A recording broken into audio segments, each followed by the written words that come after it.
संगत में आके गुरु की महिमा करिए। हर बंदा अपनी महिमा लिए भुखा है, हर बंदा अपनी उस्तत वास्ते भुखा है। गुरु साहब ने प्रेरित किया महिमा साधु संग की, साधु संग की, गुरु की संगत में आके गुरु की वडियाई कर। ते एक बेनती होर करा भी गुरु साडे तो वडियाई की भुख नहीं रखता।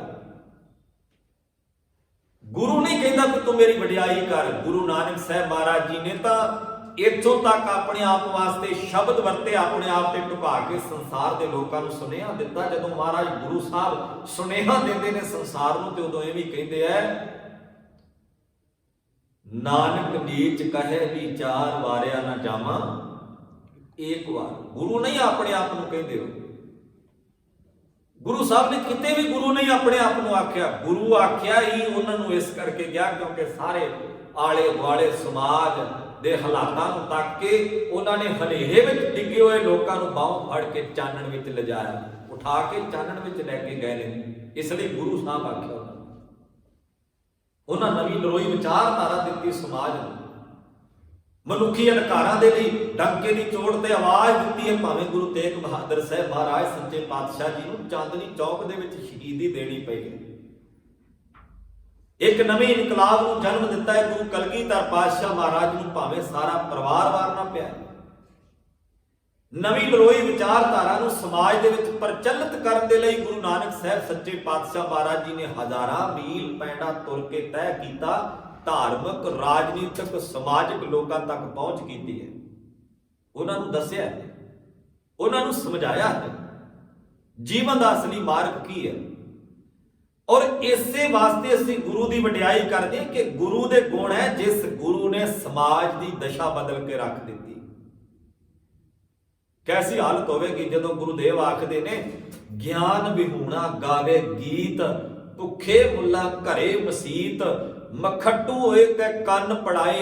जदों ऐसी दशा दे विच ऐसे हालातां विच गुरु साहब तुरे होणगे, जदों ऐसी हालत भी कन पाटे जोगी तुरे फिरदे ने, बेलड़ लोग तुरे फिरदे ने, धर्म दे नाम ते किरतियां दी कीती कमाई नूं हड़पदे ने। ऐसे हालातां विच गुरु नानक साहब महाराज जी कहंदे, गुरु गरीब नवाज पातशाह बाणी च आखदे भी जिन्हां दे मगर तुसीं भज्जे फिरदे हो ना, जिन्हां नूं तुसीं जिन्हां दी वडियाई कर रहे हो, जिन्हां दी तारीफ कर रहे हो, जिन्हां दी उस्तत कर रहे हो, ये लोग तां लोकां दी कमाई ते पलण वाले, ये किरती नहीं हन, ये समाज वास्ते रोल मॉडल नहीं हन, ये समाज नूं कुछ चंगा नहीं दे सकते। महाराज ने जदों ये बचन कहे, जे आपां कबीर साहब जी की गल करिए तो कबीर साहब कहते ऐसे संत न मोको भावै। क्यों नहीं चंगे लगते तुहानूं? कबीर साहब ऐसे संत क्यों चंगे नहीं लगते तुहानूं? ते कबीर साहब पता की कहते ने, वो कहते ओए हर के संत ना आखिए बनारस के ठग। ये तो ठग बिरती नाल विच रहे ने, ये तो हरि दे संत मालक वाहिगुरु दे प्यारे प्रेमी थोड़ा है। ये तो हर के संत ना आखिए बनारस के ठग, ये तो ठग बिरती ना जूर है।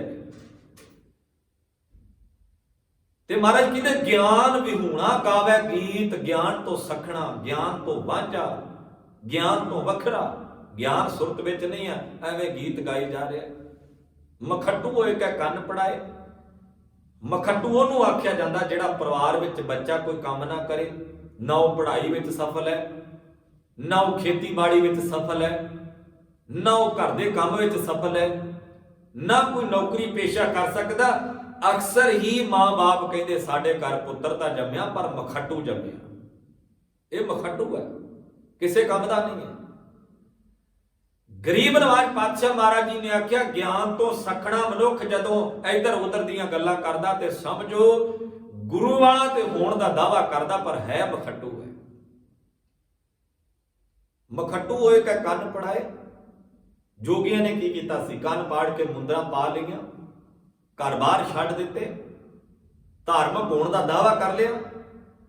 ते मेरे सतगुरु सच्चे पातशाह गुरु नानक साहब जी ने किते भी यह दावा नहीं किया कि मैं गुरु हाँ। महाराज कहते गरीब नवाज जी का अपना शब्द पढ़ के वेखियो, श्री राग दे विच शब्द है, एक स्वान दोए स्वानी नाल ਭੜਕੇ ਭੌਂਕੇ ਸਦਾ ਬਿਆਲ, ਕੂੜ ਛੁਰਾ ਮੁੱਠਾ ਮੁਰਦਾਰ, ਧਾਨਕ ਰੂਪ ਰਹਾ ਕਰਤਾਰ। ਮਹਾਰਾਜ ਕਹਿੰਦੇ, ਸਤਿਗੁਰੂ ਸੱਚਾ ਪਾਤਸ਼ਾਹ ਕਹਿੰਦੇ ਆਹ ਚੀਜ਼ਾਂ ਮੇਰੇ ਕੋਲ ਹੈ। ਕੂੜ ਛੁਰਾ, ਕੂੜ ਦਾ ਹੱਥ ਵਿੱਚ ਝੂਠ ਦਾ ਮੈਂ ਛੁਰਾ ਫੜਿਆ ਹੈ। ਇਹ ਨਾ ਸਮਝਣਾ ਵੀ ਗੁਰੂ ਨਾਨਕ ਸਾਹਿਬ ਜੀ ਦੀ ਇਹ ਹਾਲਤ ਸੀ। ਮਹਾਰਾਜ ਨੇ ਅਨੁਭਵ ਕੀਤਾ ਹੈ, ਸਮਾਜ ਦੀ ਹਾਲਤ ਨੂੰ ਬਿਆਨ ਕੀਤਾ, ਸਮਾਜ ਦੇ ਆਲੇ ਦੁਆਲੇ ਨੂੰ ਤੱਕਿਆ ਵੀ ਇਹ ਹਾਲਾਤ ਕੀ ਬਣੇ ਹੋਏ ਨੇ, ਮਨ ਦੀ, ਹਰ ਮਨੁੱਖ ਦਾ ਮਨੋਬਲ ਕੈਸਾ ਹੈ, ਮਨ ਦੀ ਸਥਿਤੀ ਕੀ ਬਣੀ ਹੋਈ ਹੈ। ਅੱਜ ਵੀ ਸਾਡੇ ਹੱਥਾਂ ਵਿੱਚ ਵੀ ਕਿਤੇ ਨਾ ਕਿਤੇ ਕੂੜ ਦਾ ਛੁਰਾ ਹੁੰਦਾ ਹੈ, ਝੂਠ ਦਾ ਛੁਰਾ ਪਕੜਿਆ ਬੰਦੇ ਨੇ ਹੱਥ ਵਿੱਚ। ਕੂੜ ਛੁਰਾ ਮੁੱਠਾ ਮੁਰਦਾਰ, ਮੁਰਦਾਰ ਦਾ ਅਰਥ ਕੀ ਹੈ? ਮੁਰਦਾ ਕੀਤੇ ਹੋਏ ਜੀਵ ਦਾ ਮਾਸ। ਕੂੜ ਛੁਰਾ ਮੁੱਠਾ ਮੁਰਦਾਰ, ਇੱਕ ਸਵਾਨ ਦੋਏ ਸਵਾਨੀ ਨਾਲ ਇਥੋਂ ਸ਼ਬਦ ਸ਼ੁਰੂ ਹੁੰਦਾ ਹੈ। ਇੱਕ ਸਵਾਨ, ਸਵਾਨ ਦਾ ਅਰਥ ਹੁੰਦਾ ਕੁੱਤਾ, ਤੇ ਸਵਾਨੀ ਦਾ ਅਰਥ ਹੈ ਕੁੱਤੀ। ਇੱਕ ਸਵਾਨ ਦੋਏ ਸਵਾਨੀ ਨਾਲ, ਇੱਕ ਕੁੱਤਾ ਤੇ ਦੋ ਕੁੱਤੀਆਂ ਬੰਦੇ ਦੇ ਨਾਲ ਹਮੇਸ਼ਾ ਭੌਂਕਦੀਆਂ ਨੇ, ਨਾਲ ਰਹਿੰਦੀਆਂ ਨੇ ਸ਼ਿਕਾਰ ਕਰਨ ਵਾਸਤੇ। ਸਵਾਨ ਲੋਭ ਰੂਪ ਕੁੱਤਾ ਹੈ। ਆਸਾ ਤੇ ਤ੍ਰਿਸ਼ਨਾ ਰੂਪ ਦੋ ਕੁੱਤੀਆਂ ਨੇ। ਆਸਾ ਤੇ ਤ੍ਰਿਸ਼ਨਾ, ਲੋਭ ਦਾ ਕੁੱਤਾ ਰਾਤ ਦਿਨ ਭੌਂਕਦਾ ਹੈ, ਰਾਤ ਦਿਨ ਅੰਦਰੋਂ ਭੌਂਕਦਾ ਹੈ। ਗਰੀਬ ਨਵਾਜ ਪਾਤਸ਼ਾਹ ਮਹਾਰਾਜ ਜੀ ਨੇ ਆਪਣੇ ਆਪ ਤੇ ਗੱਲ ਟੁਕਾ ਕੇ ਸੰਸਾਰ ਦੇ ਲੋਕਾਂ ਨੂੰ ਆਪਣਾ ਮਨੋਬਲ ਬਦਲਣ ਵਾਸਤੇ, ਆਪਣੇ ਮਨ ਦੀ ਸਥਿਤੀ ਬਦਲਣ ਵਾਸਤੇ, ਮਨੋਬਲ ਨੂੰ ਤਕੜਾ ਕਰਨ ਵਾਸਤੇ ਇਨਕਲਾਬੀ ਵਿਚਾਰਧਾਰਾ ਅੰਦਰ ਸੁਰਤ ਵਿੱਚ ਪੈਦਾ ਕਰਨ ਲਈ ਸਤਿਗੁਰੂ ਮਹਾਰਾਜ ਆਪਣੇ ਆਪ ਤੇ ਟੁਕਾ ਕੇ ਗੱਲ ਕਹਿੰਦੇ ਨੇ। ਗੁਰੂ ਨਹੀਂ ਅਖਵਾਇਆ ਆਪਣੇ ਆਪ ਨੂੰ।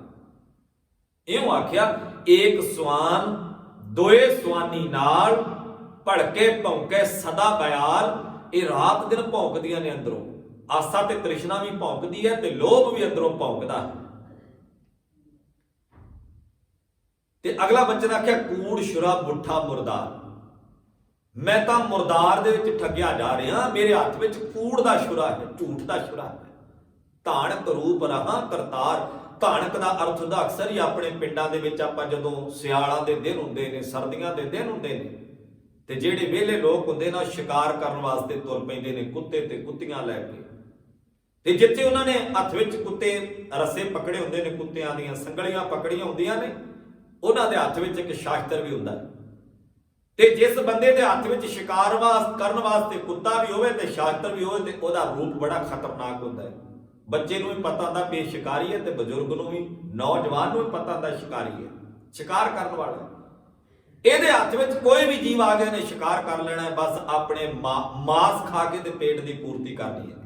ਮਾਸ ਖਾਣ ਵਾਸਤੇ ਸ਼ਿਕਾਰ ਕਰਦਾ ਹੈ, ਕਿਸੇ ਦੀ ਜਾਨ ਗਵਾਵੇਗਾ, ਕਿਸੇ ਦਾ ਗਲਾ ਕੱਟੇਗਾ, ਕਿਸੇ ਨੂੰ ਮੌਤ ਦੇ ਘਾਟ ਉਤਾਰੇਗਾ ਇਹ ਸ਼ਿਕਾਰੀ। ਔਰ ਐਸੇ ਰੂਪ ਨੂੰ ਗੁਰਬਾਣੀ ਦੇ ਵਿੱਚ ਸਤਿਗੁਰੂ ਸੱਚਾ ਪਾਤਸ਼ਾਹ ਮਹਾਰਾਜ ਕਹਿੰਦੇ ਧਾਨਕ। ਧਾਨਕ ਦਾ ਅਰਥ ਹੁੰਦਾ ਸਾਹਸੀ। ਉਹ ਰੂਪ ਧਾਰਨ ਕੀਤਾ ਇਹਨੇ, ਜਿਹੜਾ ਅਕਸਰ ਹੀ ਪਿੰਡਾਂ ਦੇ ਵਿੱਚ ਸ਼ਿਕਾਰ ਕਰਨ ਵਾਲੇ ਜਾਂ ਖੇਤਾਂ ਦੇ ਵਿੱਚੋਂ ਸ਼ਿਕਾਰ ਕਰਨ ਵਾਲੇ ਲੋਕ ਆਪਣੇ ਹੱਥ ਵਿੱਚ ਇੱਕ ਛੁਰਾ, ਇੱਕ ਹਥਿਆਰ ਤੇ ਕੁੱਤੇ ਤੇ ਕੁੱਤੀਆਂ ਦੇ ਨਾਲ ਉਹ ਸ਼ਿਕਾਰ ਕਰਦੇ ਨੇ। ਐਸਾ ਰੂਪ ਬਣਿਆ ਹੋਇਆ ਹੈ। ਇਹ ਇੱਕ ਮਨੁੱਖ ਦਾ ਨਹੀਂ, ਗੁਰੂ ਨਾਨਕ ਸਾਹਿਬ ਜੀ ਨੇ ਆਪਣੇ ਆਪ ਤੇ ਗੱਲ ਟੁਕਾ ਕੇ ਤੇ ਸਾਰੇ ਸੰਸਾਰ ਦੀ ਜਿਹੜੀ ਮਨੋਦਸ਼ਾ ਹੈ ਉਹਨੂੰ ਬਿਆਨ ਕੀਤਾ ਵੀ ਏਦਾਂ ਦੇ ਹਾਲਾਤ ਬਣੇ। ਹੁਣ ਬੰਦਾ ਕਹੇਗਾ ਵੀ ਮੈਂ ਤਾਂ ਘਰ ਵਿੱਚ ਕੁੱਤਾ ਵੀ ਨਹੀਂ ਰੱਖਿਆ।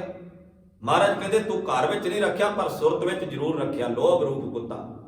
ਜਦੋਂ ਵਿਆਹ ਹੁੰਦੇ ਨੇ ਨਾ ਆਪਣੇ ਬੱਚਿਆਂ ਦੇ, ਉਦੋਂ ਤੇਰੇ ਅੰਦਰੋਂ ਕੁੱਤਾ ਭੌਂਕਦਾ ਵੀ ਆਹ ਵੀ ਮੰਗ ਲਾ ਦਾਜ ਵਿੱਚ, ਆਹ ਵੀ ਹੋਣਾ ਚਾਹੀਦਾ, ਆਹ ਵੀ ਹੋਣਾ ਚਾਹੀਦਾ, ਘਰ ਆਉਣ ਵਾਲੀ ਨੂੰ ਆਹ ਵੀ ਚੀਜ਼ਾਂ ਲੈ ਕੇ ਆਵੇ। ਉਦੋਂ ਤੇਰੇ ਘਰ ਵਿੱਚ ਕੁੱਤਾ ਵੀ ਭੌਂਕਦਾ ਤੇ ਕੁੱਤੀਆਂ ਵੀ ਭੌਂਕਦੀਆਂ ਨੇ, ਆਸਾ ਵੀ ਭੌਂਕਦੀ ਹੈ, ਤ੍ਰਿਸ਼ਨਾ ਵੀ ਭੌਂਕਦੀ ਹੈ, ਲੋਭ ਰੂਪ ਕੁੱਤਾ ਵੀ ਭੌਂਕਦਾ ਹੈ। ਗਰੀਬ ਨਵਾਜ ਪਾਤਸ਼ਾਹ ਮਹਾਰਾਜ ਕਹਿੰਦੇ ਤੂੰ ਘਰ ਵਿੱਚ ਇੱਕ ਕੁੱਤਾ ਤਾਂ ਭਾਵੇਂ ਨਹੀਂ ਰੱਖਿਆ, ਪਰ ਤੇਰੀ ਸੁਰਤ ਵਿੱਚ ਇਹ ਕੁੱਤਾ ਭੌਂਕਦਾ ਹੀ ਰਹਿੰਦਾ ਹੈ। ਤੇ ਤਾਂ ਹੀ ਤਾਂ ਫਰੀਦ ਸਾਹਿਬ ਕਹਿੰਦੇ, ਫਰੀਦਾ ਇਹ ਤਨ ਭੌਂਕਣਾ ਨਿਤ ਨਿਤ ਦੁਖੀਏ ਕੌਣ, ਕੰਨੀ ਬੁੱਝੇ ਦੇ ਰਹਾ ਕਿੱਤੀ ਵਗੇ ਪਾਉਣ। ਤੇ ਲੋਭ ਵਾਲਾ ਬੰਦਾ ਆਪਣਾ ਲੋਭ ਪੂਰਾ ਕਰਦਾ, ਭਾਵੇਂ ਕਿਸੇ ਰੂਪ ਵਿੱਚ ਵੀ ਕਰ ਲਵੇ। ਉਹ ਲੋਭੀ ਦਾ ਤਾਂ ਸੁਭਾਅ ਹੁੰਦਾ ਵੀ ਆਪਣਾ ਲੋਭ, ਆਪਣੇ ਲੋਭ ਦੀ ਪੂਰਤੀ ਕਰਨੀ। ਉਹ ਲੋਭ ਦੀ ਖਾਤਰ ਕਈ ਕੁਝ ਕਰ ਦਿੰਦਾ। ਉਹ ਤਾਂ ਗੰਗੂ ਵਰਗੇ ਲੋਭ ਦੀ ਖਾਤਰ ਸਾਹਿਬਜ਼ਾਦਿਆਂ ਨੂੰ ਨੀਹਾਂ ਵਿੱਚ ਵੀ ਚਣਵਾ ਦਿੰਦੇ ਨੇ। ਲੋਭ ਦੀ ਖਾਤਰ, ਲੋਭ ਪੂਰਾ ਕਰਨ ਵਾਸਤੇ ਇਹ ਲੋਭ ਦਾ ਖਤਰਨਾਕ ਕੁੱਤਾ ਏਡਾ ਕਿ ਰਾਤ ਦੇ ਨਹੀਂ ਭੌਂਕਦਾ। ਕਈ ਵਾਰ ਬੰਦਾ ਸੁੱਤਾ ਹੁੰਦਾ ਹੈ ਤੇ ਸੁਪਨੇ ਵਿੱਚ ਹੀ ਭੌਂਕੀ ਜਾਂਦਾ ਹੈ। ਲੋਭ ਰੂਪ ਕੁੱਤਾ ਸੁਪਨੇ 'ਚ ਹੀ ਭੌਂਕਦਾ ਹੈ। ਇਹ ਰੁਕਦਾ ਨਹੀਂ ਹੈ ਮਾਫ ਕਰਨਾ। ਇਹਨੂੰ ਨੱਚ ਪਾਉਣ ਦੇ ਲਈ ਗਰੀਬ ਨਵਾਜ਼ ਪਾਤਸ਼ਾਹ ਜੀ ਨੇ ਆਪਣੇ ਆਪ ਤੇ ਗੱਲ ਟਕਾਈ। ਮੈਂ ਅਰਜ਼ ਕੀਤੀ ਸੀ ਗੁਰੂ ਸਾਹਿਬ ਨੇ ਤਾਂ ਇੱਥੋਂ ਤੱਕ ਕਿ ਆਪਣੇ ਆਪ ਨੂੰ ਗੁਰੂ ਵੀ ਨਹੀਂ ਅਖਵਾਇਆ। ਇਹ ਤਾਂ ਅਸੀਂ ਸਤਿਕਾਰਤ ਸ਼ਬਦਾਂ ਵਿੱਚ ਕਹਿੰਦੇ ਹਾਂ। ਸਾਨੂੰ ਅਗਿਆਨਤਾ ਦੀ ਘੂਕ ਨੀਂਦ ਸੁੱਤਿਆ ਹੋਇਆਂ ਨੂੰ ਮਹਾਰਾਜ ਨੇ ਸਾਨੂੰ ਹਲੂਣਾ ਦੇ ਕੇ ਜਗਾ ਕੇ ਗਿਆਨ ਦੀ ਰੌਸ਼ਨੀ ਵਿੱਚ ਲਿਆਂਦਾ। ਇਸ ਕਰਕੇ ਗੁਰੂ ਆਖਦੇ ਆ। ਇਸ ਕਰਕੇ ਅਸੀਂ ਸਤਿਕਾਰਤ ਸ਼ਬਦ ਵਰਤਦੇ ਹਾਂ। ਗੁਰੂ ਹੈ, ਸਾਨੂੰ ਹਨੇਰੇ ਚੋਂ ਕੱਢ ਕੇ ਚਾਨਣ ਵਿੱਚ ਲਿਆਂਦਾ ਸਾਡੇ ਮਾਲਕ ਨੇ। ਦੁਨੀਆ ਵਿੱਚ ਬਹੁਤ ਸਾਰੇ ਰਾਇਬਰ ਹੋਏ ਹੋਣਗੇ, ਬੜੇ ਬੜੇ ਧਰਮਾਤਮਾ ਮਨੁੱਖ ਹੋਏ ਹੋਣਗੇ, ਪਰ ਜਿਹੜਾ ਗੁਰੂ ਨਾਨਕ ਪਾਤਸ਼ਾਹ ਜੀ ਦੀ ਸੰਗਤ ਵਿੱਚ ਆ ਗਿਆ, ਜਿਹੜਾ ਗੁਰੂ ਦੇ ਚਰਨਾਂ ਦਾ ਭੌਰਾ ਬਣ ਗਿਆ ਨਾ, ਵੱਡੇ ਵੱਡੇ ਕੁਕਰਮ ਛੱਡ ਗਿਆ। ਵੱਡੇ ਵੱਡੇ ਕੁਕਰਮ ਛੱਡੇ। ਭਾਈ ਭਗੀਰਥ ਮਹਿਲ ਸਿੰਘਾਂ ਦਾ ਚੌਧਰੀ ਸੀ। ਸ਼ਬਦ ਦਾ ਧਿਆਨ ਰੱਖਣਾ। ਸ਼ਬਦ ਦੀਆਂ ਰਹਾਉ ਵਾਲੀਆਂ ਪੰਕਤੀਆਂ ਨੇ। ਮਹਿਮਾ ਸਾਧੂ ਸੰਗ ਕੀ ਸੁਣੋ ਮੇਰੇ ਮੀਤਾ। ਸਾਧੂ ਸੰਗ ਦਾ ਅਰਥ ਹੁੰਦਾ ਗੁਰੂ ਦੀ ਸੰਗਤ। ਸਾਧੂ ਦਾ ਅਰਥ ਕੋਈ ਉਹ ਜਟਾਂ ਵਾਲਾ ਨਹੀਂ। ਸਾਧੂ ਦਾ ਅਰਥ ਕੋਈ ਬਣਾਉਟੀ ਨਹੀਂ। ਸਾਧੂ ਦਾ ਅਰਥ ਕੋਈ ਭੇਖੀ ਨਹੀਂ। ਸਾਧੂ ਦਾ ਅਰਥ ਕੋਈ ਪਖੰਡ ਕਰਨ ਵਾਲਾ ਨਹੀਂ। ਵੈਸੇ ਸਾਧੂ ਸ਼ਬਦ ਦੀ ਦੁਰਵਰਤੋਂ ਹੋ ਗਈ ਬਹੁਤ ਵੱਡੇ ਪੱਧਰ ਤੇ। ਸਾਧੂ ਸ਼ਬਦ ਦੀ ਦੁਰਵਰਤੋਂ ਹੋਈ, ਸੰਤ ਸ਼ਬਦ ਦੀ ਦੁਰਵਰਤੋਂ ਹੋ ਗਈ, ਬ੍ਰਹਮ ਗਿਆਨੀ ਸ਼ਬਦ ਦੀ ਦੁਰਵਰਤੋਂ ਹੋ ਗਈ। ਇੱਥੋਂ ਤੱਕ ਗੁਰੂ ਕੇ ਪਿਆਰਿਓ, ਅੱਜ ਦੇ ਸਮੇਂ ਦੇ ਅੰਦਰ ਤਾਂ ਬਹੁ ਗਿਣਤੀ ਲੋਕ ਇਦਾਂ ਦੇ ਵੀ ਬੈਠੇ ਨੇ ਜਿਹੜੇ ਆਪਣੇ ਆਪ ਨਾਲ ਗੁਰੂ ਸ਼ਬਦ ਵੀ ਯੂਜ਼ ਕਰਨ ਲੱਗ ਪਏ ਨੇ। ਖਿਆਲ ਕਰਿਓ ਇਸ ਗੱਲ ਦਾ। ਗੁਰਬਾਣੀ ਦੇ ਵਿੱਚ ਜਦੋਂ ਵੀ ਸਾਧੂ ਸ਼ਬਦ ਆਇਆ ਤੇ ਗੁਰੂ ਵਾਸਤੇ ਆਇਆ। ਇੱਥੇ ਸਾਧੂ ਸੰਗ ਕੀ ਸਾਧੂ ਦੇ ਨਾਲ ਕੀ ਸ਼ਬਦ ਜਿਹੜਾ ਸੰਬੰਧ ਕੀ ਆ ਗਿਆ, ਇਹਦਾ ਅਰਥ ਹੈ ਗੁਰੂ ਦੀ ਸੰਗਤ ਵਿੱਚ ਬੈਠ ਕੇ ਗੁਰੂ ਦੀ ਮਹਿਮਾ, ਗੁਰੂ ਨੇ ਜਿਹੜਾ ਇਨਕਲਾਬ ਸਿਰਜਿਆ ਮਨੁੱਖ ਦੀ ਸੁਰਤ ਵਿੱਚ, ਉਹਦੀ ਵਡਿਆਈ ਕਰ, ਉਹਦਾ ਚਿੰਤਨ ਕਰ। ਵੇਖ ਗੁਰੂ ਕੋਲ ਆ ਕੇ ਜੀਵਨ ਕਿਵੇਂ ਤਬਦੀਲ ਹੁੰਦਾ ਹੈ। ਵੇਖ ਸੁਰਤ ਦਾ ਭਾਂਡਾ ਸਿੱਧਾ ਕਰਕੇ ਵੇਖ ਤੂੰ ਗੁਰੂ ਕਿਵੇਂ ਤੇਰੇ ਅੰਦਰ ਦੇ ਵਿਚਾਰ ਤਬਦੀਲ ਕਰਕੇ ਤੈਨੂੰ ਨਰੋਆ ਜੀਵਨ ਦਿੰਦਾ ਹੈ। ਜਿਵੇਂ ਬਿਮਾਰ ਬੰਦਾ ਡਾਕਟਰ ਦੇ ਕੋਲੋਂ ਠੀਕ ਹੋ ਕੇ ਆਉਂਦਾ ਹੈ ਨਾ, ਸਰੀਰ ਕਰਕੇ। ਡਾਕਟਰ ਤਾਂ ਸਰੀਰ ਕਰਕੇ ਠੀਕ ਕਰ ਸਕਦਾ ਹੈ। ਸਰੀਰਕ ਬਿਮਾਰੀ ਲੱਗੀ ਹੋਵੇ ਬੰਦਾ ਡਾਕਟਰ ਕੋਲ ਜਾਂਦਾ ਤੇ ਠੀਕ ਹੋ ਕੇ ਵਾਪਸ ਆਉਂਦਾ ਹੈ। ਗੁਰੂ ਕਾ ਸਿੱਖ ਅਖਵਾਉਣ ਵਾਲਿਆ, ਹੇ ਭਾਈ, ਹੇ ਮਨੁੱਖ, ਜੇ ਤੂੰ ਮਾਨਸਿਕ ਤੌਰ ਤੇ ਬਿਮਾਰ ਹੈ ਤੇ ਗੁਰੂ ਦੇ ਚਰਨਾਂ ਦਾ ਭੌਰਾ ਬਣ ਕੇ ਸੁਰਤ ਦਾ ਭਾਂਡਾ ਸਿੱਧਾ ਕਰਕੇ ਬੈਠ, ਗੁਰੂ ਦੇ ਵਿਚਾਰਾਂ ਨਾਲ ਸਾਂਝ ਬਣਾ, ਤੂੰ ਮਾਨਸਿਕ ਤੌਰ ਤੇ ਠੀਕ ਹੋਵੇਂਗਾ। ਆਤਮਿਕ ਤੌਰ ਤੇ ਦ੍ਰਿੜਤਾ ਆਵੇਗੀ। ਆਤਮਿਕ ਬਲ ਬਖਸ਼ੇਗਾ ਤੈਨੂੰ ਗੁਰੂ ਦੇ ਚਰਨਾਂ ਦੇ ਵਿੱਚ ਬੈਠ ਕੇ, ਗੁਰੂ ਦਾ ਪਿਆਰ ਦੇ ਵਿੱਚ, ਗੁਰੂ ਦੇ ਸਨੇਹ ਵਿੱਚ, ਗੁਰੂ ਦਾ ਬਚਨ ਜਦੋਂ ਸੁਣਨ ਦੀ ਜਾਚ ਆ ਜਾਵੇਗੀ, ਯਾਦ ਰੱਖੀ ਉਸ ਦਿਨ ਤੇਰੇ ਬੁੱਝ ਦਿਲ ਤੇ ਕਾਇਰ ਜਿਹੜੇ ਵਿਚਾਰ ਖਤਮ ਹੋ ਜਾਣਗੇ ਤੇ ਤੇਰੇ ਅੰਦਰ ਤਾਕਤ ਆਵੇਗੀ, ਆਤਮਿਕ ਬਲ ਆਵੇਗਾ। ਵੱਡੇ ਵੱਡੇ ਕਮਜ਼ੋਰ ਗੁਰੂ ਦੀ ਸੰਗਤ ਵਿੱਚ ਆ ਕੇ ਬਦਲ ਗਏ। ਖੈਰ, ਮੈਂ ਜਿਹੜੀ ਬੇਨਤੀ ਕਰਨ ਲੱਗਾ ਸੀ, ਗੁਰੂ ਨਾਨਕ ਸਾਹਿਬ ਮਹਾਰਾਜ ਸੁਲਤਾਨਪੁਰ ਸਾਹਿਬ ਦੀ ਧਰਤੀ ਤੇ ਰਹਿੰਦੇ ਨੇ। ਸੁਲਤਾਨਪੁਰ ਦੀ ਧਰਤੀ ਤੇ ਗੁਰੂ ਨਾਨਕ ਸਾਹਿਬ ਮਹਾਰਾਜ ਬਿਰਾਜਮਾਨ ਨੇ। ਹਰ ਰੋਜ਼ ਸੰਗਤ ਹੁੰਦੀ ਹੈ। ਗੁਰੂ ਸਾਹਿਬ ਸੰਗਤ ਨੂੰ ਇਕੱਤਰ ਕਰਦੇ ਨੇ ਤੇ ਗੁਰੂ ਸ਼ਬਦ ਦੀਆਂ ਵਿਚਾਰਾਂ ਹੁੰਦੀਆਂ ਨੇ, ਰੱਬ ਦੀ ਵਡਿਆਈ ਦੀਆਂ ਗੱਲਾਂ ਹੁੰਦੀਆਂ ਨੇ, ਧਰਮ ਦੀਆਂ ਗੱਲਾਂ ਹੁੰਦੀਆਂ ਨੇ, ਸੁਚੱਜਾ ਜੀਵਨ ਕਿਵੇਂ ਬਣੇ, ਇਹ ਸਾਰੀਆਂ ਵਿਚਾਰਾਂ ਹੁੰਦੀਆਂ ਨੇ। ਨੇੜੇ ਨੇੜੇ ਸੁਲਤਾਨਪੁਰ ਦੇ ਇਲਾਕੇ ਦੀ ਸੰਗਤ ਇਕੱਤਰ ਹੁੰਦੀ ਹੈ ਤੇ ਗੁਰੂ ਮਹਾਰਾਜ ਜੀ ਦੇ ਬਚਨ ਸੁਣਨ ਵਾਸਤੇ ਉਤਾਵਲੇ ਹੁੰਦੇ ਨੇ। ਹਰ ਰੋਜ਼ ਰੂਟੀਨ ਦੇ ਵਿੱਚ ਜਿਵੇਂ ਆਪ ਜੀ ਸਮਾਂ ਕੱਢ ਕੇ ਸਮੇਂ ਸਿਰ ਗੁਰੂ ਦਰਬਾਰ ਦੀਆਂ ਹਾਜ਼ਰੀਆਂ ਭਰ ਕੇ ਗੁਰੂ ਦੀ ਗੱਲ ਨੂੰ ਸੁਣਨ ਵਾਸਤੇ ਭੁੱਖ ਰੱਖ ਕੇ ਬੈਠਦੇ ਹੋ। ਸੰਗਤਾਂ ਦੂਰ ਦਰਾਡੇ ਤੋਂ ਇਲਾਕੇ ਦੇ ਵਿੱਚੋਂ ਆਉਂਦੀਆਂ ਨੇ, ਮਹਾਰਾਜ ਦੇ ਬਚਨ ਸੁਣਦੀਆਂ ਨੇ, ਗੁਰੂ ਨਾਨਕ ਸਾਹਿਬ ਜੀ ਦੀ ਵਿਚਾਰ ਨੂੰ ਸੁਣਦੇ ਨੇ। ਇਹਨਾਂ ਦੇ ਵਿੱਚੋਂ ਇਤਿਹਾਸ ਵਿੱਚ ਜ਼ਿਕਰ ਆਉਂਦਾ ਕਿ ਇੱਕ ਭਾਈ ਭਗੀਰਥ, ਜੋ ਨੇੜੇ ਹੀ ਇੱਕ ਮਹਿਲ ਸਿੰਘਾਂ ਪਿੰਡ ਹੈ, ਮਹਿਲ ਸਿੰਘਾਂ ਦਾ ਚੌਧਰੀ ਸੀ, ਮਹਿਲ ਸਿੰਘਾਂ ਦੇ ਰਹਿਣ ਵਾਲਾ ਸੀ। ਇਹਦਾ ਨਾਮ ਸੀ ਭਾਈ ਭਗੀਰਥ। ਭਾਈ ਭਗੀਰਥ ਗੁਰੂ ਨਾਨਕ ਸਾਹਿਬ ਮਹਾਰਾਜ ਜੀ ਦੀ ਸੰਗਤ ਵਿੱਚ ਆਉਣ ਲੱਗਾ। ਸਹਿਜੇ ਬਾਣੀ ਦਾ ਰੰਗ ਲੱਗਣ ਲੱਗਾ। ਗੁਰੂ ਸਾਹਿਬ ਦੇ ਬਚਨਾਂ ਦਾ ਰੰਗ ਚੜ੍ਹ ਗਿਆ। ਦੇਖੋ, ਮਹਿਮਾ ਸਾਧੂ ਸੰਗ ਕੀ, ਗੁਰੂ ਦੀ ਸੰਗਤ ਵਿੱਚ ਆ ਕੇ ਵਡਿਆਈ, ਮਾਲਕ ਦੀ ਵਡਿਆਈ ਜਿਹੜੀ ਹੈ ਕਿੱਡਾ ਵੱਡਾ ਅਸਰ ਕਰਦੀ ਸਾਡੇ ਮਨ ਤੇ, ਕਿੱਡੀ ਵੱਡੀ ਤਬਦੀਲੀ ਆਉਂਦੀ ਹੈ। ਇਸ ਤੋਂ ਬਾਅਦ ਭਾਈ ਭਗੀਰਥ ਕਬਰਾਂ ਦਾ ਪੁਜਾਰੀ ਸੀ, ਵੀਰਵਾਰ ਵਾਲੇ ਦਿਨ ਤੇਲ ਪਾਉਣ ਵਾਲਿਆਂ ਨੂੰ ਪ੍ਰਮੋਟ ਕਰਦਾ ਸੀ।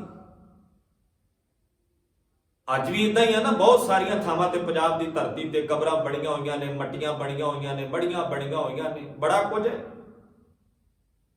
ਡੇਰਾਵਾਦ ਨੇ ਪੰਜਾਬ ਨੂੰ ਇਉਂ ਖਾ ਲਿਆ ਜਿਵੇਂ ਨਵੀਂ ਨਰੋਈ ਲੱਕੜ ਨੂੰ ਘੁਣ ਖਾ ਜਾਂਦਾ, ਏਦਾਂ ਡੇਰਾਵਾਦ ਪੰਜਾਬ ਨੂੰ ਖਾ ਰਿਹਾ। ਡੇਰਾਵਾਦ ਕੱਲਾ ਨਹੀਂ, ਇਹ ਬੜਾ ਖਤਰਨਾਕ ਦੈਂਤ ਆ ਜਿਹਦੇ 2-3 ਮੂੰਹ ਨੇ, ਲਗਾਤਾਰ ਸਾਰੇ ਪਾਸਿਆਂ ਤੋਂ ਹੀ ਪੰਜਾਬ ਨੂੰ ਖਾ ਰਿਹਾ ਹੈ। ਰਾਜਨੀਤੀ ਦਾ ਦੈਂਤ ਵੀ ਪੰਜਾਬ ਨੂੰ ਖਾ ਰਿਹਾ, ਨਸ਼ਿਆਂ ਦਾ ਦੈਂਤ ਪੰਜਾਬ ਨੂੰ ਖਾ ਰਿਹਾ, ਡੇਰਾਵਾਦ ਤੇ ਬਾਬਾਵਾਦ ਦਾ ਦੈਂਤ ਜਿਹੜਾ ਪੰਜਾਬ ਨੂੰ ਰਗੜ ਰਿਹਾ ਹੈ, ਖਾ ਰਿਹਾ ਹੈ, ਨਿਗਲ ਰਿਹਾ ਹੈ। ਤੋ ਖੈਰ, ਮੈਂ ਜਿਹੜੀ ਬੇਨਤੀ ਕਰਨ ਲੱਗਾ ਸੀ, ਉਹ ਮੜੀਆਂ ਤੇ ਕਬਰਾਂ ਦਾ ਪੁਜਾਰੀ ਸੀ, ਮੜੀਆਂ ਕਬਰਾਂ ਨੂੰ ਪੂਜਦਾ ਸੀ। ਹਮੇਸ਼ਾ ਪੱਥਰ ਪੂਜਦਾ ਬੰਦਾ ਅੰਦਰੋਂ ਵੀ ਪੱਥਰ ਹੋ ਜਾਂਦਾ, ਫਿਰ ਉਹ ਨਾ ਸਮਝਣ ਲਈ ਕੁਝ ਤਿਆਰ ਹੈ ਤੇ ਨਾ ਸੁਣਨ ਲਈ ਕੁਝ ਤਿਆਰ ਹੈ। ਉਹਦੇ ਵਾਸਤੇ ਪੱਥਰ ਹੀ ਬੜੀ ਵੱਡੀ ਮਹਾਨਤਾ ਰੱਖਦਾ ਹੈ। ਮੈਂ ਤਾਂ ਇੱਥੋਂ ਤੱਕ ਵੀ ਕਈ ਵਾਰ ਬੇਨਤੀ ਕਰਦਾ ਹੁੰਨਾ ਕਿ ਜਿੰਨਾ ਅਸੀਂ ਪੱਥਰ ਗੁਰਧਾਮਾਂ ਤੇ ਇਤਿਹਾਸਕ ਸਥਾਨਾਂ ਤੇ ਲਾ ਲਿਆ ਨਾ, ਅਸੀਂ ਉਹਨੂੰ ਰਗੜਨ ਦੇ ਵਿੱਚ ਹੀ, ਅਸੀਂ ਉਹਨੂੰ ਸਾਫ਼ ਕਰਨ ਦੇ ਵਿੱਚ ਹੀ, ਉਹਨੂੰ ਧੋਣ ਵਿੱਚ ਹੀ ਰੁੱਝ ਗਏ। ਗੁਰੂ ਗ੍ਰੰਥ ਸਾਹਿਬ ਤੱਕ ਬੰਦਾ ਪਹੁੰਚਦਾ ਹੀ ਨਹੀਂ ਹੈ, ਬਾਣੀ ਤੱਕ ਤੇ ਪਹੁੰਚਦਾ ਹੀ ਨਹੀਂ ਹੈ। ਪੱਥਰ ਹੀ ਰਗੜਦਾ ਰਹਿ ਜਾਂਦਾ ਹੈ, ਪੱਥਰ ਹੀ ਸਾਫ਼ ਕਰਦਾ ਰਹਿ ਜਾਂਦਾ ਹੈ। ਪੱਥਰ ਵਾਲੀ ਸੰਗਮਰਮਰ ਵੱਲ ਵੇਖ ਵੇਖ ਕੇ ਹੀ ਬੰਦਾ ਰੱਜੀ ਜਾਂਦਾ, ਬੱਲੇ ਬੱਲੇ ਬੜਾ ਮਹਿੰਗਾ ਸੰਗਮਰਮਰ ਲੱਗਾ ਹੈ, ਬੜਾ ਪੱਥਰ ਲੱਗਾ ਹੈ। ਸੋਨੇ ਦੀਆਂ ਪਾਲਕੀਆਂ ਆ ਗਈਆਂ, ਸੋਨੇ ਦੀ ਮੁੱਠ ਵਾਲੇ ਚੌਰ ਸਾਹਿਬ ਆ ਗਏ, ਕਿੰਨੀ ਮਹਿੰਗੀ ਚਾਂਦਨੀ ਉੱਤੇ ਲੱਗ ਗਈ। ਇਹ ਸਾਰਾ ਕੁਝ ਵੱਲ ਵੇਖਦਾ ਹੋਇਆ ਬੰਦਾ ਅਸਲੀਅਤ ਨੂੰ ਭੁੱਲ ਗਿਆ, ਅਸਲ ਨੂੰ ਭੁੱਲ ਗਿਆ। ਜੋ ਅਸਲ ਪ੍ਰਾਪਤ ਕਰਨਾ ਸੀ ਨਾ, ਉਹ ਭੁੱਲ ਗਿਆ। ਅਸਲੀਅਤ ਕੀ ਸੀ? ਜਦੋਂ ਸੰਗਤ ਵਿੱਚ ਬੈਠੀਏ, ਉਦੋਂ ਸੁਰਤ ਦਾ ਬਰਤਨ ਸਿੱਧਾ ਕਰਕੇ ਬੈਠੀਏ ਤੇ ਗੁਰੂ ਦੇ ਕੋਲੋਂ ਭਿਖਾਰੀ ਬਣ ਕੇ ਆਈਏ ਤੇ ਲੈ ਕੇ ਜਾਈਏ ਨਾਮ ਦੀ ਦਾਤ, ਚੰਗਿਆਈ ਦੀ ਦਾਤ, ਗੁਣਾਂ ਦੀ ਦਾਤ, ਜਿਨ੍ਹਾਂ ਗੁਣਾਂ ਦੇ ਨਾਲ ਸਾਡੇ ਜੀਵਨ ਦਾ ਵਿਸਥਾਰ ਹੋਣਾ ਹੈ, ਜਿਨ੍ਹਾਂ ਗੁਣਾਂ ਕਰਕੇ ਅਸੀਂ ਵਧਣਾ ਤੇ ਫੁੱਲਣਾ ਹੈ। ਸਾਡੀ ਵਿਚਾਰ ਨੇ। ਤੋ ਮੇਰੇ ਗਰੀਬ ਨਵਾਜ ਪਾਤਸ਼ਾਹ ਜੀ ਬਚਨ ਕਰਦੇ ਨੇ, ਜਦੋਂ ਤੇ ਸੰਗਤਾਂ ਦੂਰ ਦਰਾਡਿਓਂ ਆਉਂਦੀਆਂ ਨੇ, ਬਚਨ ਸੁਣਦੀਆਂ ਨੇ, ਚਰਚਾ ਹੋਣ ਲੱਗ ਪਈ ਨਾ। ਸਹਿਜੇ ਭਾਈ ਭਗੀਰਥ ਕਬਰਾਂ ਬੜੀਆਂ ਨੂੰ ਛੱਡ ਕੇ ਗੁਰੂ ਨਾਨਕ ਪਾਤਸ਼ਾਹ ਜੀ ਦਾ ਸਿੱਖ ਬਣ ਗਿਆ ਤੇ ਗੁਰੂ ਨਾਨਕ ਸਾਹਿਬ ਮਹਾਰਾਜ ਜੀ ਦਾ ਸਿੱਖ ਹੀ ਨਹੀਂ ਬਣ ਗਿਆ, ਫਿਰ ਉਹਨੇ ਜਿੰਨੇ ਆਪਣੇ ਜੋ ਕਰਮ ਕਾਂਡ ਕਰਦਾ ਸੀ, ਜੋ ਮਨ ਮੱਤਾਂ ਕਰਦਾ ਸੀ, ਸਭ ਕੁਝ ਤਿਆਗ ਕੇ ਫਿਰ ਗੁਰੂ ਨਾਨਕ ਪਾਤਸ਼ਾਹ ਮਹਾਰਾਜ ਜੀ ਦਾ ਜਿੱਥੇ ਸਿੱਖ ਬਣਿਆ, ਉੱਥੇ ਗੁਰੂ ਨਾਨਕ ਦੀ ਸਿੱਖੀ ਦਾ ਪ੍ਰਚਾਰ ਵੀ ਕਰਨ ਲੱਗਾ। ਤੇ ਭਾਈ ਭਗੀਰਥ ਜਦੋਂ ਭਾਈ ਮਨਸੁਖ ਦੇ ਕੋਲ ਜਾਂਦਾ ਹੈ ਤੇ ਮਨਸੁਖ ਭਾਈ ਭਗੀਰਥ ਦੇ ਜੀਵਨ ਤੋਂ ਵੇਖ ਕੇ ਸਿੱਖ ਬਣ ਜਾਂਦਾ ਹੈ, ਤੇ ਮਨਸੁਖ ਜਦੋਂ ਰਾਜੇ ਸ਼ਿਵਨਾਭ ਦੇ ਕੋਲ ਜਾਂਦਾ ਹੈ, ਸਿੰਗਲਾਦੀਪ ਦਾ ਰਾਜਾ, ਸ਼੍ਰੀ ਲੰਕਾ ਦਾ ਰਾਜਾ, ਜਦੋਂ ਭਾਈ ਭਗੀਰਥ ਤੋਂ ਮਨਸੁਖ ਸਿੱਖ ਬਣਿਆ ਤੇ ਮਨਸੁਖ ਦੇ ਜੀਵਨ ਨੂੰ ਵੇਖ ਕੇ ਤੇ ਸਿੰਗਲਾਦੀਪ ਦਾ ਰਾਜਾ ਸਿੱਖ ਬਣ ਜਾਂਦਾ ਹੈ।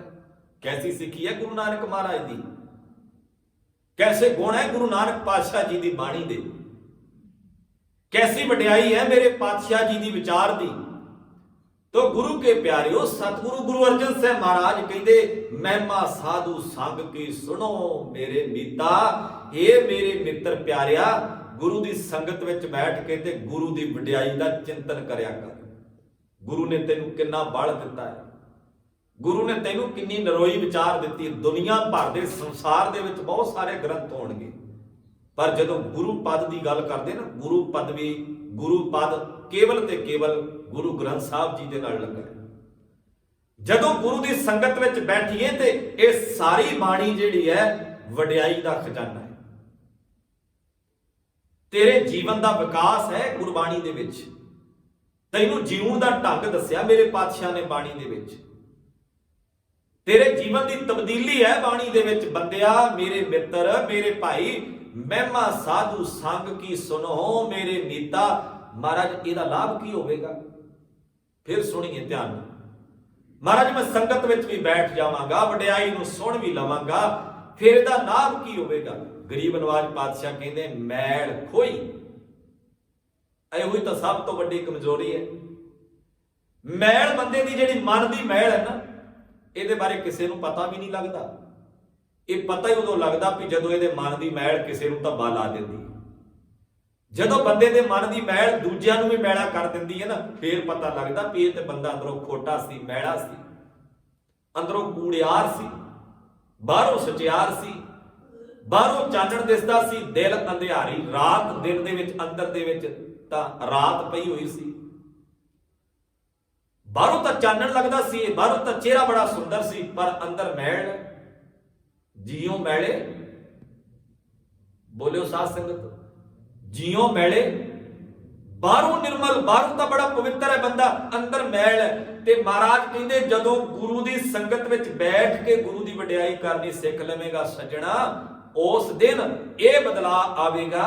ਮੈਲ ਖੋਈ ਕੋਟ ਅਗ ਹਰੇ। ਕੋਟ ਦਾ ਅਰਥ ਹੁੰਦਾ ਕਰੋੜਾਂ, ਇਹ ਗਿਣਤੀਵਾਚਕ ਸ਼ਬਦ ਹੈ।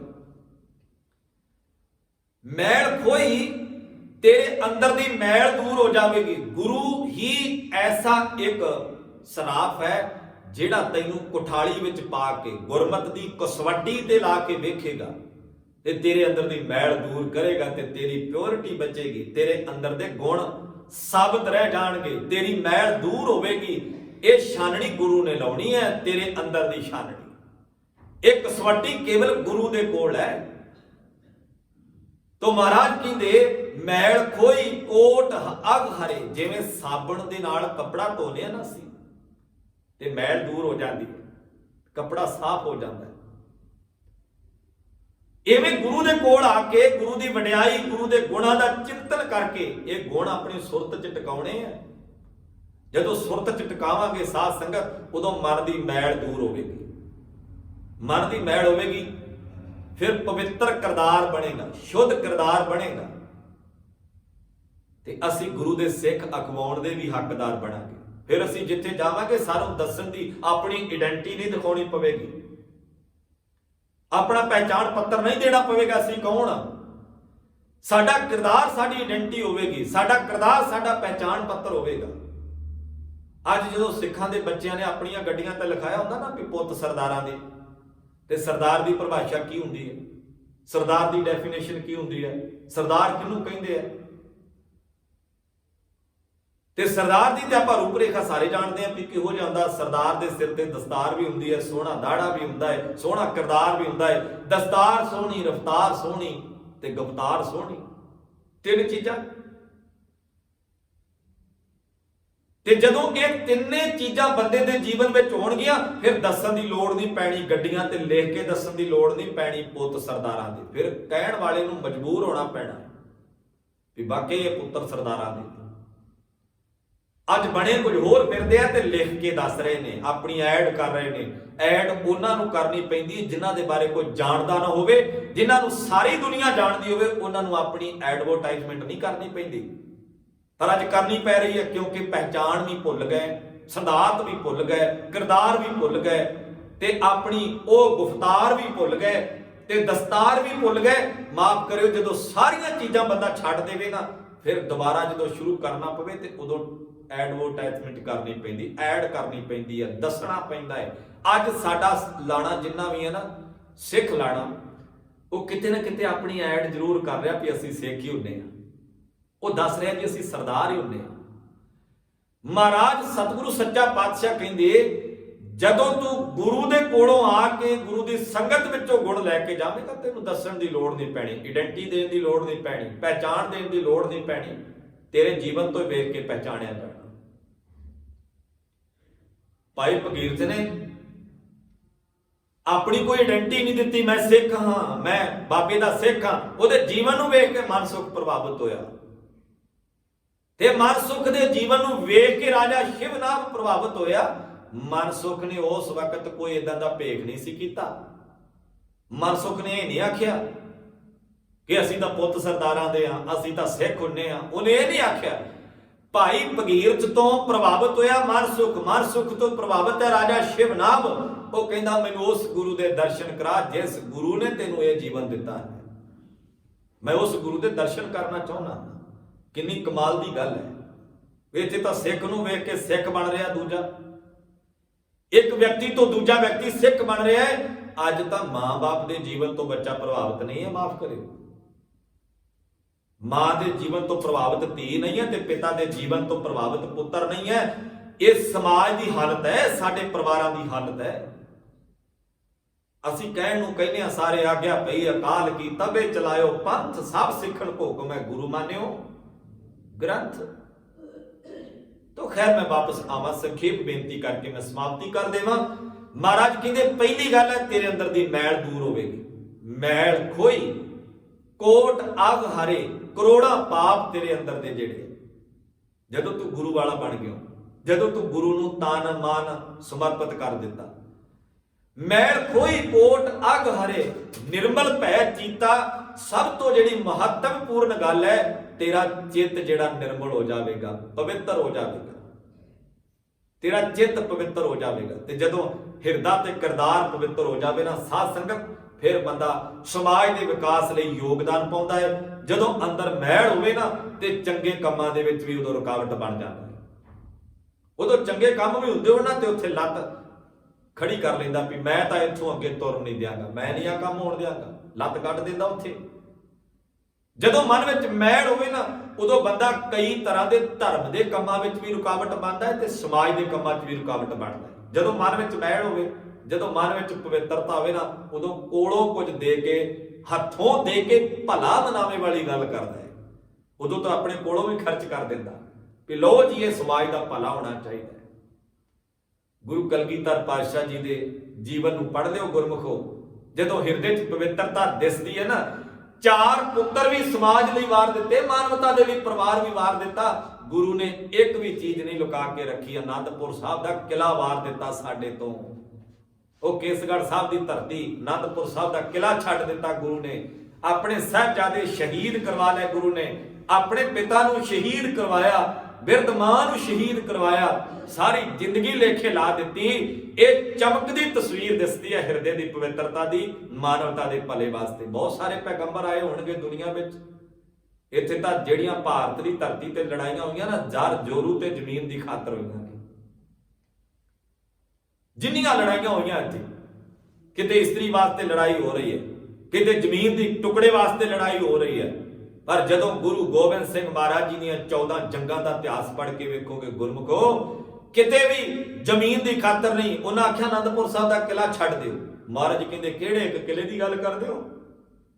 ਸਾਡੀ ਕਿਲੇ ਦੀ ਲੜਾਈ ਥੋੜੀ, ਅਸੀਂ ਕਿਲੇ ਕਰਕੇ ਤੁਹਾਡੇ ਨਾਲ ਥੋੜੀ ਲੜ ਰਹੇ ਹਾਂ। ਅਸੀਂ ਤਾਂ ਇਸ ਕਰਕੇ ਲੜ ਰਹੇ ਹਾਂ ਕਿ ਤੁਸੀਂ ਮਾਨਵਤਾ ਤੇ ਜ਼ੁਲਮ ਕਰ ਰਹੇ ਹੋ। ਇਸ ਜ਼ੁਲਮ ਨੂੰ ਅਸੀਂ ਨੱਥ ਪਾਵਾਂਗੇ। ਅਸੀਂ ਮਨੁੱਖਤਾ ਤੇ ਜ਼ੁਲਮ ਨਹੀਂ ਹੋਣ ਦੇਵਾਂਗੇ। ਅਸੀਂ ਮਾਨਵਤਾ ਤੇ ਜ਼ੁਲਮ ਧੱਕਾ ਨਹੀਂ ਹੋਣ ਦੇਵਾਂਗੇ। ਤੋ ਗੁਰੂ ਕੇ ਪਿਆਰਿਓ, ਇਸੇ ਕਾ ਇਦਾਂ ਦੀ ਪਵਿੱਤਰਤਾ ਹਿਰਦੇ ਦੀ ਹੋਵੇ। ਜਦੋਂ ਪਵਿੱਤਰਤਾ ਬਣ ਗਈ ਫਿਰ ਰੁਕਾਵਟ ਨਹੀਂ, ਤੇ ਜਦੋਂ ਅੰਦਰ ਮੈਲ ਹੋਵੇਗੀ ਤੇ ਫਿਰ ਰੁਕਾਵਟ ਹੋਵੇਗੀ। ਉਦੋਂ ਅਸੀਂ ਰੁਕਾਵਟਾਂ ਬਣਾਂਗੇ ਦੂਜਿਆਂ ਦੇ ਕੰਮ ਵਿੱਚ ਵੀ। ਆਓ ਗੁਰੂ ਕੇ ਪਿਆਰਿਓ, ਗੁਰੂ ਕੀ ਸੰਗਤ ਵਿੱਚ ਬੈਠ ਕੇ ਗੁਰਬਾਣੀ ਦੀ ਵਿਚਾਰ ਨਾਲ ਜੁੜਿਆ ਕਰੀਏ। ਗੁਰੂ ਗਿਆਨ ਦੀ ਗੱਲ ਜਿਹੜੀ ਹੈ ਹਿਰਦੇ ਦੇ ਵਿੱਚ ਲੈ ਕੇ ਜਾਇਆ ਕਰੀਏ। ਸਤਿਗੁਰੂ ਮਹਾਰਾਜ ਕਹਿੰਦੇ ਮਨ ਸਮਝਾਵਣ ਕਾਰਣੇ ਕਛੂਅਕ ਪੜ੍ਹੀਏ, ਗਿਆਨ ਸ਼ਬਦ ਲਬੇਰਾ ਹੈ। ਕੇਵਲ ਮੈਂ ਰਹਾਉ ਦੀਆਂ ਪੰਕਤੀਆਂ ਦੀ ਵਿਚਾਰ ਆਪ ਜੀ ਦੇ ਨਾਲ ਸਾਂਝੀ ਕੀਤੀ ਹੈ। ਸਤਿਗੁਰੂ ਮਹਾਰਾਜ ਜੀ ਨੇ ਸ਼ਬਦ ਦੀਆਂ ਪਹਿਲੀਆਂ ਪੰਕਤੀਆਂ ਵਿੱਚ ਆਖਿਆ, ਪਿੰਗਲ ਪਰਬਤ ਪਾਰ ਪਰੇ। ਪਿੰਗਲਾ ਪਰਬਤ ਤੇ ਚੜ ਸਕਦਾ, ਪਾਰ ਕਰ ਸਕਦਾ ਪਰਬਤ ਨੂੰ। ਪਿੰਗਲਾ ਕਿਹਨੂੰ ਕਹਿੰਦੇ ਆ? ਮਨ ਕਮਜ਼ੋਰ ਵਾਲਾ, ਜਿਹੜਾ ਵਿਕਾਰਾਂ 'ਚ ਡਿੱਗਾ ਹੋਇਆ, ਜਿਹੜਾ ਮਨ ਕਰਕੇ ਪਿੰਗਲਾ ਹੋਇਆ। ਸਰੀਰ ਦੀਆਂ ਲੱਤਾਂ ਕਾਇਮ ਨੇ, ਹੱਥ ਕਾਇਮ ਨੇ, ਬੋਡੀ ਕਰਕੇ ਸਰੀਰ ਕਰਕੇ ਬੰਦਾ ਕਾਇਮ ਹੈ, ਪਰ ਵਿਚਾਰ ਕਰਕੇ ਪਿੰਗਲਾ ਹੈ। ਮਹਾਰਾਜ ਕਹਿੰਦੇ ਗੁਰੂ ਦੀ ਸੰਗਤ ਵਿੱਚ ਆ ਕੇ ਐਸਾ ਪਿੰਗਲਾ ਵੀ ਵੱਡੇ ਵੱਡੇ ਹੰਕਾਰ ਦੇ ਪਰਬਤ ਪਾਰ ਕਰ ਸਕਦਾ ਹੈ। ਹਉਮੈ ਦੀ ਭੀਤ ਬਣੀ ਹੈ ਨਾ, ਹਉਮੈ ਦੀ ਕੰਧ ਬਣੀ ਹੈ। ਹਉਮੈ ਦਾ ਤਾਂ ਪਰਬਤ ਹੈ ਸਭ ਤੋਂ ਵੱਡਾ, ਹੰਕਾਰ ਦਾ ਹੀ ਤਾਂ ਪਰਬਤ ਹੈ ਜਿਹੜਾ ਰੁਕਾਵਟ ਬਣ ਜਾਂਦਾ ਹੈ। ਮਹਾਰਾਜ ਕਹਿੰਦੇ ਇਸ ਹੰਕਾਰ ਦੇ ਪਰਬਤ ਨੂੰ ਪਾਰ ਕਰਨ ਵਾਸਤੇ ਮਹਿਮਾ ਸਾਧੂ ਸੰਗ ਕੀ ਸੁਣੋ ਮੇਰੇ ਮੀਤਾ, ਮੇਰੇ ਮਿੱਤਰਾ। ਸਾਧ ਸੰਗਤ ਵਿੱਚ ਆ ਕੇ ਗੁਰੂ ਦੀ ਵਡਿਆਈ ਨੂੰ ਪੱਲੇ ਬੰਨ੍ਹ, ਤਾਂ ਜਾ ਕੇ ਤੂੰ ਹੰਕਾਰ ਦੇ ਪਰਬਤ ਨੂੰ ਪਾਰ ਕਰ ਸਕਦਾ ਹੈ। ਪਿੰਗਲ, ਪਿੰਗਲ ਦਾ ਅਰਥ ਹੁੰਦਾ ਪਿੰਗਲਾ, ਜਿਹਦੇ ਪੈਰ ਨਹੀਂ ਕੰਮ ਕਰਦੇ, ਜਿਹਦੇ ਹੱਥ ਨਹੀਂ ਕੰਮ ਕਰਦੇ, ਉਹਨੂੰ ਪਿੰਗਲਾ ਕਹਿੰਦੇ ਨੇ। ਪਰ ਜਿਹਦਾ ਮਨ ਚੰਗੇ ਪਾਸੇ ਨਾਲ ਲੱਗਾ ਹੋਵੇ, ਮਨ ਵਿਕਾਰਾਂ ਵਿੱਚ ਗੁੜੋਚ ਹੋ ਜਾਵੇ, ਮਹਾਰਾਜ ਦੀ ਬਾਣੀ ਨੇ ਉਹਨੂੰ ਵੀ ਪਿੰਗਲਾ ਹੀ ਆਖਿਆ ਹੈ। ਕਹਿੰਦੇ ਤੂੰ ਪਿੰਗਲਾ ਹੀ ਹੈ, ਚੰਗੇ ਪਾਸੇ ਨਹੀਂ ਤੁਰ ਸਕਿਆ, ਹੰਕਾਰ ਨੂੰ ਨਹੀਂ ਜਿੱਤ ਸਕਿਆ। ਪਿੰਗਲ ਪਰਬਤ ਪਾਰ ਪਰੇ। ਕਿੰਨਾ ਪਿਆਰਾ ਬਚਨ ਆਖਿਆ। ਖਲ, ਖਲ ਦਾ ਅਰਥ ਹੁੰਦਾ ਮੂਰਖ। ਚਤਰ, ਚਤਰ ਦਾ ਅਰਥ ਹੁੰਦਾ ਸਿਆਣਾ। ਬਕੀਤਾ, ਬਕੀਤਾ ਦਾ ਅਰਥ ਹੈ ਬਕਤਾ। ਬਕਤਾ ਕਹਿੰਦੇ ਸੰਬੋਧਨ ਹੋਣ ਵਾਲੇ, ਜਿਹੜਾ ਦੂਜਿਆਂ ਨੂੰ ਸੰਬੋਧਨ ਹੋ ਕੇ ਕੁਝ ਸਮਝਾਵੇ ਉਹਨੂੰ ਬਕਤਾ ਕਹਿੰਦੇ ਆ। ਜਿਹੜਾ ਸੁਣਨ ਵਾਲਾ ਉਹਨੂੰ ਸਰੋਤਾ ਕਹਿੰਦੇ ਆ। ਮਹਾਰਾਜ ਕਹਿੰਦੇ ਪਿੰਗਲਾ ਪਰਬਤ ਨੂੰ ਪਾਰ ਕਰ ਸਕਦਾ ਹੈ ਤੇ ਮੂਰਖ ਸਿਆਣਾ ਬਣ ਸਕਦਾ ਹੈ, ਚਤੁਰ ਬਣ ਸਕਦਾ ਹੈ, ਬਕੀਤਾ ਬਕਤਾ ਬਣ ਸਕਦਾ ਹੈ, ਦੂਜਿਆਂ ਨੂੰ ਸੂਝ ਦੇਣ ਵਾਲਾ ਬਣ ਸਕਦਾ ਹੈ। ਖੈਰ ਇਹਨੂੰ ਮੈਂ ਵਿਸਤਾਰ ਨਹੀਂ ਦੇਵਾਂਗਾ। ਮਹਾਰਾਜ ਕਹਿੰਦੇ ਜਿਹੜੀ ਮੂਰਖ ਮੱਤ ਹੈ ਨਾ ਉਹ ਗੁਰੂ ਕੋਲ ਆ ਕੇ ਦੂਰ ਹੋ ਜਾਂਦੀ ਹੈ, ਸਿਆਣਪ ਵਾਲੀ ਮੱਤ ਗੁਰੂ ਦੇ ਕੋਲੋਂ ਪ੍ਰਾਪਤ ਹੋ ਜਾਂਦੀ ਹੈ। ਫਿਰ ਉਹ ਸਿਆਣਪ ਨੂੰ ਦੂਜਿਆਂ ਵਿੱਚ ਵੰਡਣ ਦੇ ਯੋਗ ਬਣ ਜਾਵੇਗਾ। ਕਦੋਂ? ਮਹਿਮਾ ਸਾਧੂ ਸੰਗ ਕੀ ਸੁਣੋ ਮੇਰੇ ਮੀਤਾ। ਗੁਰੂ ਰਹਿਮਤ ਕਰੇ ਸਾਨੂੰ ਸਭਨਾਂ ਨੂੰ ਸਤਿਗੁਰੂ ਪਾਤਸ਼ਾਹ ਬਾਣੀ ਤੇ ਬਾਣੀ ਦੀ ਦਾਤ ਦੇ ਕੇ ਨਿਹਾਲ ਕਰਨ। ਆਓ ਸਮੁੱਚੀ ਸਾਧ ਸੰਗਤ ਨੂੰ ਵੀ ਇਹ ਬੇਨਤੀ ਹੈ, ਜਿਵੇਂ ਆਪ ਜੀ ਸਾਰੇ ਜੁੜ ਕੇ ਬੈਠਦੇ ਹੋ ਇਸੇ ਤਰ੍ਹਾਂ ਆਪਾਂ ਨਿਤ ਬਾਣੀ ਦੀ ਵਿਚਾਰ ਦੇ ਨਾਲ ਸਾਂਝ ਪਾ ਕੇ ਜੁੜ ਕੇ ਬੈਠਿਆ ਕਰੀਏ ਤਾਂ ਕਿ ਕੁਝ ਪ੍ਰਾਪਤ ਕਰ ਸਕੀਏ ਗੁਰੂ ਦੀ ਸੰਗਤ ਵਿੱਚੋਂ ਆ ਕੇ। ਆਪ ਸਭ ਦਾ ਧੰਨਵਾਦ ਜਿਨ੍ਹਾਂ ਨੇ ਬੈਠ ਕੇ ਬੜੇ ਪਿਆਰ ਨਾਲ ਬਾਣੀ ਨੂੰ ਸਰਵਣ ਕੀਤਾ ਹੈ। ਗੁਰੂ ਪਾਤਸ਼ਾਹ ਜੀ ਦਾ ਕੋਟਾਨ ਕੋਟ ਸ਼ੁਕਰਾਨਾ, ਜਿਨ੍ਹਾਂ ਦੀ ਸ਼ਰਨ ਵਿੱਚ ਬੈਠ ਕੇ ਆਪਾਂ ਸਾਰੇ ਰਲ ਮਿਲ ਕੇ ਹਰ ਕੀਆਂ ਕਥਾ ਕਹਾਣੀਆਂ ਦੀ ਵਿਚਾਰ ਸਾਂਝੀ ਕਰ ਰਹੇ ਸੀ।